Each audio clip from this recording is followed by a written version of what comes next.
Production is back, workshops are full, and e-bike tech becomes the new bottleneck. Published by Radical Life Studios in the MTB report, the worldwide spare parts crisis of the pandemic years is over. Components are back on the shelves, supply chains are stable, and the bicycle industry shows clear signs of recovery according to market reports and industry associations. Yet riders still wait weeks for motor repairs, software diagnostics, or suspension service. MTB-News. The shortage hasn't disappeared, it has simply shifted, not in factories but in workshops. The data tells a simple story. E-bike sales keep rising, and every new motor on the trail is a motor that will eventually need diagnostics, updates, or replacement. At the same time, industry groups are trying to stabilize the relationship between manufacturers and retailers. In late 2025, European trade associations introduced updated guidelines on fair supply contracts and clearer rules on what workshops are actually allowed to modify on e-bikes. On paper, this should ease pressure across the market.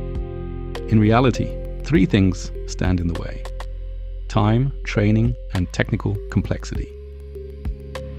While component supply has improved, the number of experienced e-bike technicians has not grown at the same pace. Major motor manufacturers train thousands of dealers every year, but the curve of training simply can't keep up with the curve of demand. Traditional mechanics excel at wheels, brakes, and drivetrains, but diagnosing firmware conflicts or tracking down sensor errors is a very different skill set.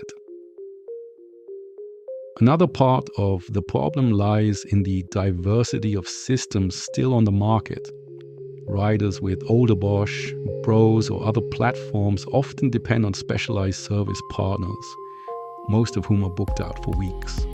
Community reports across multiple forums tell the same story: stable supply, unstable service. And then there's the human factor. The pandemic taught riders to stock up.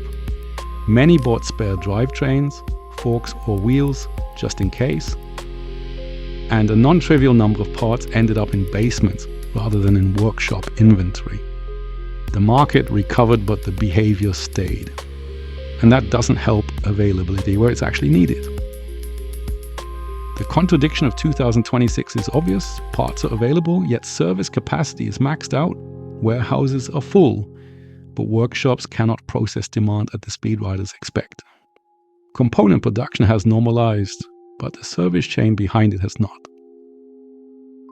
For riders, the solution is less dramatic and more practical.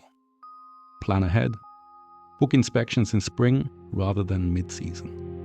Expect electronic repairs to take longer than mechanical ones. Keep essential wear parts at home without falling back into pandemic-era panic buying. The industry is responding. Updated legal frameworks, fair supply guidelines, and expanded training programs are steps in the right direction. But whether 2026 becomes the year the system truly stabilizes will depend less on manufacturing and more on the availability of qualified hands. The parts exist. The question is simply, who installs them? And how long will you wait?